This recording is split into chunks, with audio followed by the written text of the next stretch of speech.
wabarakatuh. Alhamdulillahilladzi arsala rasulahu bil huda wa dinil haqqi yudhhirahu 'ala ad-dini kullihi wa kafa billahi shahida. Alhamdulillahilladzi anzala 'ala 'abdihil kitaba wa lam yaj'al lahu 'iwajan qayyima. Asyhadu an la ilaha illallah wahdahu la syarika lah. Wa asyhadu anna sayyidana Muhammadan abduhu wa rasuluhu wa shafi'ul ladzi amma ba'd. Yang kita hormati bersama para tokoh-tokoh kita, para narasumber-narasumber kita. Telah bersama kita Ketua Umum DDI Bapak Dr. Adian Husaini dan kemudian Wakil Ketua Dewan Pertimbangan MUI Bapak Kiai Dr. Muhyiddin Junaidi, dan tadi barusan sahabat kita juga Bapak Dr. Yudi Latif yang pernah menjadi Ketua BPIP gitu ya, dan sampai hari ini masih bertanggung jawab untuk bagaimana agar BPIP ini tidak sebagaimana yang dikhawatirkan. Tentu juga kepada Dr. Jazuli Juwaini, Ketua Fraksi PKS dan seluruh keluarga besar Fraksi PKS, dan para peserta webinar yang semuanya saya hormati. Alhamdulillahirrahmanirrahim. Jadi sunnah hasanah begitu ya yang dilakukan oleh Fraksi PKS dengan menyelenggarakan peringatan Hari Musi Integral pada setiap tanggal 3 April. Alhamdulillah tetap bisa dilanjut.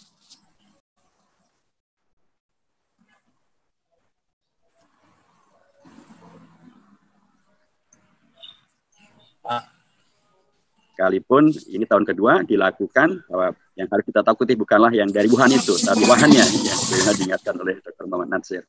Jadi sudah 2 tahun ini ada COVID-19, tapi semangat PKS untuk memperingati Musi Integral, peran sejarah pada Dr. Muhammad Natsir untuk menghadirkan NKRI yang harga mati dan harga hidup, tadi Dr. Yudi Latif menyampaikan, itu tetap kita lakukan. Jadi ada Wuhan atau tidak ada Wuhan, ada COVID atau tidak ada COVID, maka PKS alhamdulillah dimudahkan oleh Allah melalui fraksinya, melalui pimpinannya Dr. Jazuli Juwaini untuk bisa menyelenggarakan acara yang sangat dipentingkan ini. Dan alhamdulillah semakin lama semakin banyak yang kemudian ikut ya membersamai PKS menyemarakkan dan mengingatkan kembali tentang peran yang luar biasa penting daripada Dr. Muhammad Natsir dengan hadirnya kembali NKRI. Beberapa tahun yang lalu kita di MPR juga bersama dengan rekan-rekan dari DDI, dari Persis, gitu ya, dari Hima Persis, menandatangani usulan yang tadi disampaikan oleh Bapak Dr. Muhyiddin Junaidi untuk menjadikan tanggal 3 April sebagai hari nasional, hari NKRI. Jadi jazakumullah khairan Dokter, kita tawarudul khawatir ini karena memang al-arwah junudun mujannadah fama ta'arafa min atalaf gitu ya. Kita ketemu saja. Jadi tinggal bagaimana kita lanjutkan ini. Bahkan juga diusulkan agar kalau ada yang menjadikan bulan Juni adalah bulan Pancasila, maka wajar juga kalau kemudian kita jadikan bulan April bulan NKRI. Supaya dengan demikian maka semakin kokoh dan kuatlah relasi kita dengan NKRI dan dengan sosok yang menyelamatkan NKRI, menghadirkan kembali NKRI. Kita sangat bersyukur bahwa hari-hari ini semakin banyak gitu ya tokoh-tokoh yang membicarakan tentang Musi Integral, tentang Muhammad Natsir, tentang menjadi NKRI. Tadi juga Prof. Julia Sidri menyampaikan dukungannya, kemudian tokoh-tokoh dari Dewan Dakwah Islamiyah yang sudah juga beberapa tahun yang lalu juga sudah melanjutkan, kawan-kawan dari Muhammadiyah, Dr. Muhyiddin Junaidi juga ada salah satu ketua PP Muhammadiyah, juga dari Universitas Muhammadiyah.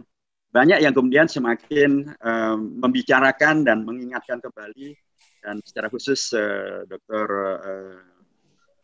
Adian Husaini, Ketua Umum DDI, yang secara khusus membuat tulisan yang sangat menarik ya, dan kemudian disebar kemana-mana dari Facebook beliau tentang jangan lupa tanggal 3 April adalah Hari Musi Integral, Hari NKRI.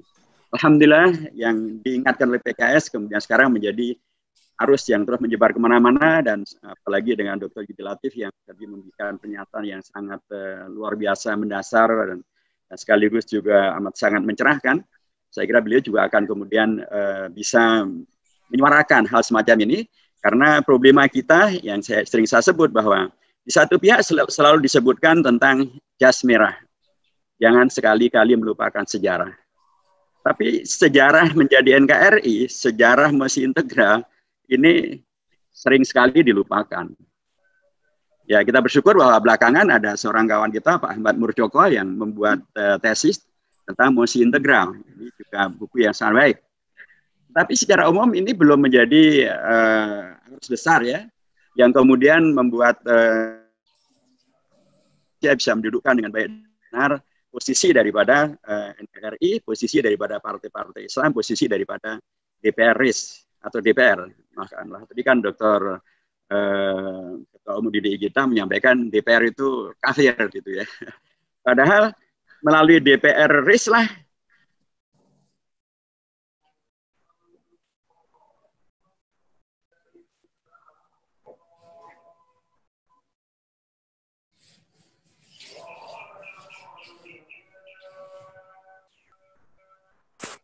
di mana di situ dulu yang mengkhawatirkan umat, misalnya tentang perpres untuk investasi penanaman modal terkait dengan masalah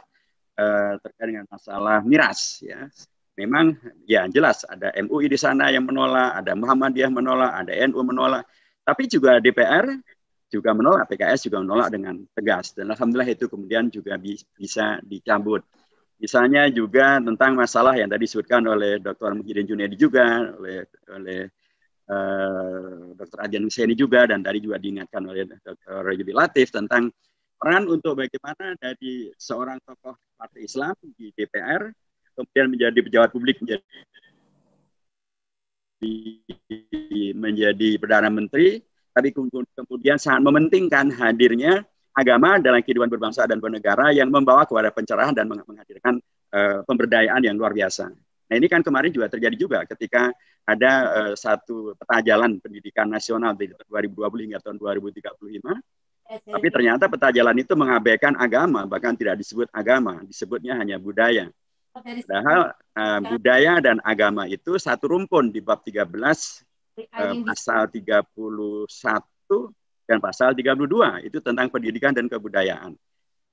Dan itu kemudian dikoreksi oleh di DPR, termasuk oleh PKS, dikoreksi keras juga oleh Muhammadiyah, oleh NU, oleh MUI. Alhamdulillah itu juga bisa menjadi terkoreksi. Jadi peristiwa hari ini juga sesungguhnya ingin menyegarkan kembali, dan ini juga mengingatkan rekan-rekan di DPR bahwa DPR, sebagaimana DPR RIS dahulu, bisa melakukan peran-peran untuk menyelamatkan kehidupan berbangsa, menyelamatkan kehidupan bernegara, meluruskan kiblat bangsa, begitu kata Prof. Din, agar tidak kemudian menyimpang kemana-mana. Dan sosok itu dalam hal ini adalah Dr. Muhammad Natsir, yang saya sering sebut Jas Merah Yes, karena kita memang tidak boleh melupakan sejarah, tapi kita harus jujur tidak boleh melupakan sejarah, termasuk sejarahnya para ulama tidak boleh dilupakan. Sejarahnya para umaro seperti Sultan Hamengkubuwono ke-9, seperti Sultan Abdul Hamid Al-Ghazali kedua yang menciptakan lambang Pancasila, seperti Sultan Syarif Qasim kedua yang membantu Indonesia dengan 13 juta gulden dan menyerahkan kedaulatannya pada Indonesia, itu tidak boleh dilupakan. Termasuk peran daripada Muhammad Natsir, politisi, agamawan, intelektual, negarawan yang menyelamatkan Indonesia untuk kembali kepada cita-cita awal Indonesia merdeka, yaitu menjadi NKRI. Karenanya, jas merah yes, tapi juga jas hijau juga yes. Apa itu jas hijau? Kalau jas merah adalah jangan sekali-kali meninggalkan atau melupakan sejarah. Kalau jas hijau adalah jangan S kali jas, hilangkan jasa, ulama, umaro, dan umat. Jas hijau ya, jas merah yes, jas hijau juga harus yes. Supaya dengan demikian kita adil dengan sejarah.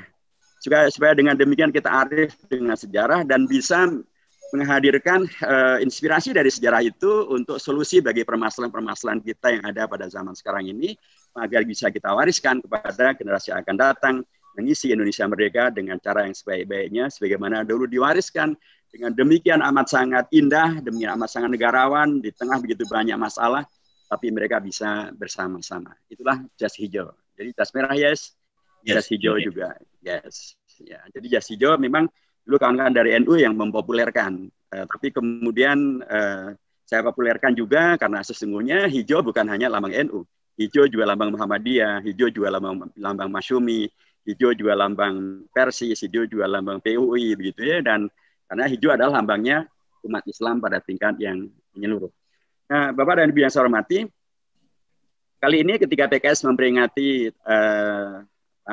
musi integral tanggal 3 April. Saya katakan tadi ini ada sudah periode kedua PKS memperingatinya, dulu periode 2014-2019 sudah diperingati, sekarang dilanjutkan lagi. Jazakumullah khair Dr. Jazuli Juwaini, dan mudah-mudahan akan terus berlanjut. Maka kita sesungguhnya juga sedang bertemu dengan hal yang penting untuk kita maknai. Dulu ketika Allahyarham Dr. Muhammad Natsir berani untuk kemudian menyampaikan sikapnya menghadirkan muasi integral, sesungguhnya kan tadi telah disinggung dengan sangat baik oleh para pembicara sebelumnya, beliau menampilkan bagaimana sesungguhnya politisi Muslim, politisi daripada partai Islam itu juga bisa diterima oleh politisi yang lain dan bahkan bisa menghadirkan kesepakatan untuk menyelamatkan Indonesia. Itulah Muhammad Natsir, jelas beliau dari partai Islam, dari Persis, dari ormasnya, kemudian beliau memimpin fraksi Partai Islam Masyumi, tapi beliau kemudian melihat bagaimana negara pada waktu itu dalam kondisi yang mengkhawatirkan. Di mana kondisi di negara-negara serikat gitu ya, sudah mulai goyah. Ada yang kemudian mulai terprovokasi untuk kemudian tetap membersamai agenda pecah belahnya Belanda dengan RIS. Tapi juga banyak yang kemudian mulai menyadari ini bermasalah, berbahaya, dan kemudian mulai menyatakan bergabung dengan RI. Kemudian terjadi kondisi ketidakamanan di daerah-daerah. Kemudian cita-cita Indonesia merdeka terkait dengan masalah kesejahteraan tidak tergarap.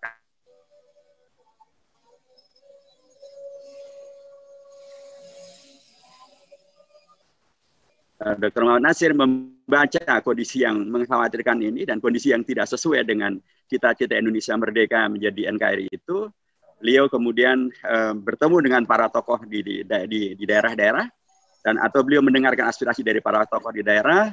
Dan kemudian beliau sekaligus ya berkomunikasi di DPR RIS, dan beliau bertemu dengan tokoh politik dari yang paling kanan hingga yang paling kiri, termasuk dari Partai Katolik C. Kasimo, dan dari Partai Protestan, Kristen Protestan W. Tambunan gitu, dan beliau mendapatkan dukungan dari mereka dari 11 anggota DPR RIS untuk kemudian beliau mengajukan mosinya. Dan ketika beliau mengajukan mosi, beliau memang tidak secara spesifik bicara tentang Islam dan umat Islam, tapi beliau bicara tentang spesifik kekhawatiran beliau dan keprihatinan beliau tentang adanya konflik antara yang unilateralis dan antara yang federalis. Dan kemudian beliau mencoba untuk keluar dari konflik ini dan menghadirkan satu tesa yang baru, yaitu bahwa kita harus memperjuangkan cita-cita Indonesia merdeka. Dan cita-cita Indonesia merdeka jelas, yaitu menjadi NKRI. Nah, begitulah yang disepakati pada tanggal 18 Agustus tahun 1945. Dan dengan cara yang sangat smooth ini, didukung oleh anggota DPR dari latar belakang agama yang beragam-ragam, latar belakang politik beragam-ragam, pengenalan terhadap masalah yang ada di negara yang begitu luar biasa. Akhirnya beliau menyampaikan pidatonya dengan sangat gamblang dan diterima oleh pemerintah Indonesia. Dan kemudian agenda ini diambil oleh pemerintah Indonesia, oleh Bung Hatta dan beberapa tokoh yang lainnya. Kemudian dilanjutkan pada tanggal 19 Mei tahun 50 dari pihak RIS bertemu dengan pihak Republik Indonesia, dan kemudian disepakatilah NKRI sebagai solusi.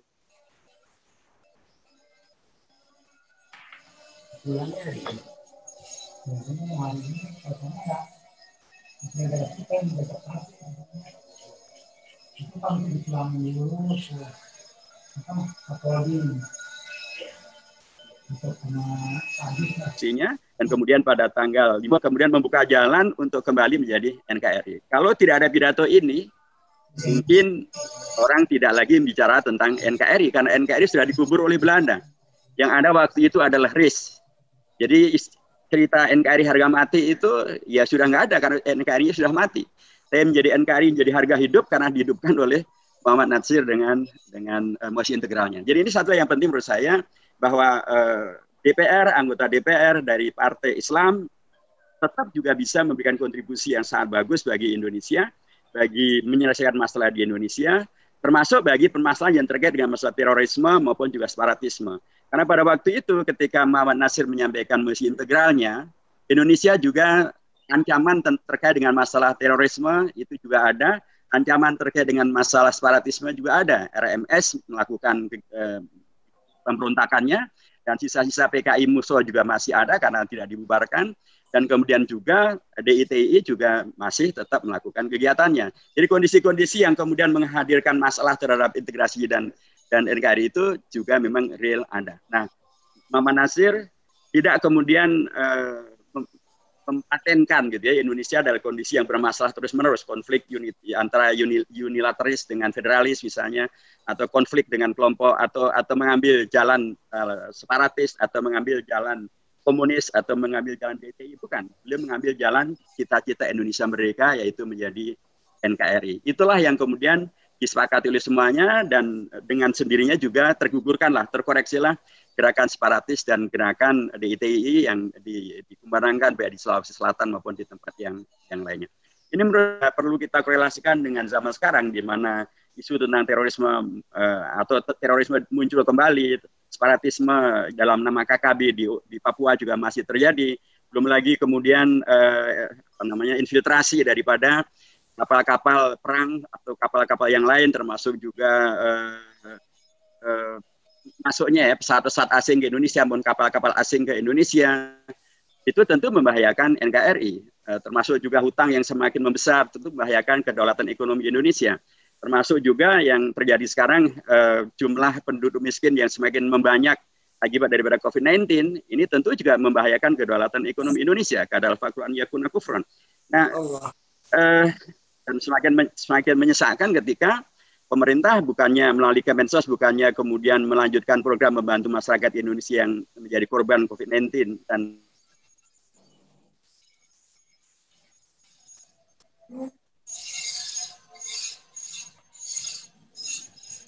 sosial yang meninggal juga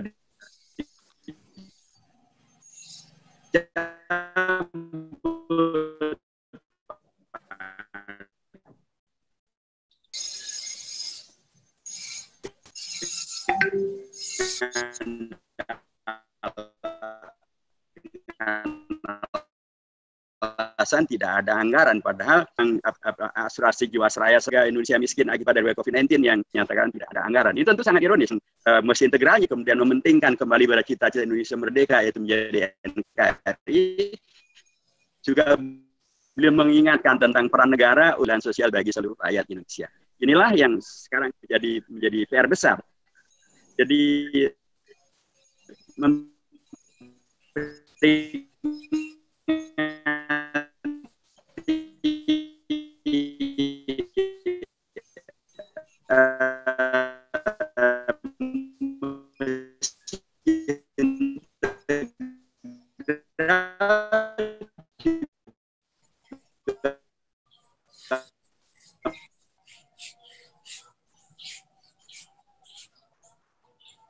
memperingati tentang peran negara yang harus menyelamatkan Indonesia supaya separatis maupun kelompok. Nah, terakhir yang selesai juga sebenarnya memberikan pada kita satu pembuktian memimpin satu kabinet atau menjadi Perdana Menteri.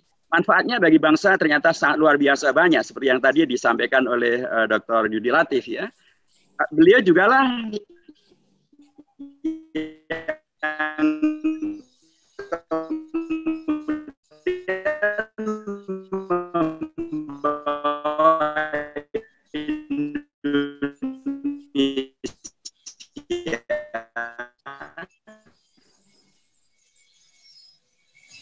diakui oleh PBB.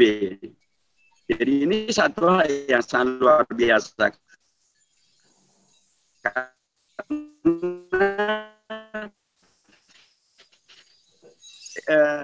Satu negara diterima oleh masyarakat dunia kalau dia di menteri lah pada tanggal bulan September kali diakui oleh PBB sebagai ini satu prestasi yang sangat diberi